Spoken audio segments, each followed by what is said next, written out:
Texas Rising is providing workshops for all UT students. It's a student-led political advocacy group that started 5 years ago with the goal to inform students, register voters, and fight for justice and equality. Maggie DeSanza says advocating for progressive ideas in Texas can be draining, but having a supportive campus community makes all the difference. Today, we wanted to make sure that folks have access to information surrounding the Texas Legislature. It's pretty big, pretty scary, lots of bills happening, and oftentimes people feel a little intimidated and like they don't want to get involved because of that. Their newest project is TX LEGE 101, workshops that focus on the structure and process of the legislature, who the key players are, and how to track bills.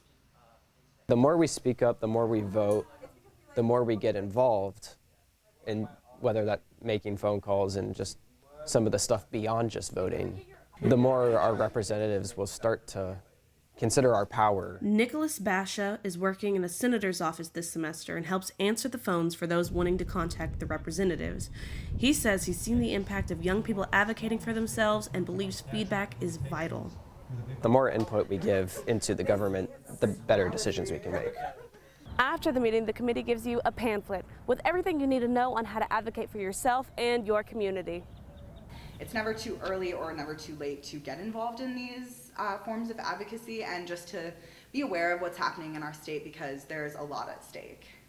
Avery Huff, reporting Texas TV.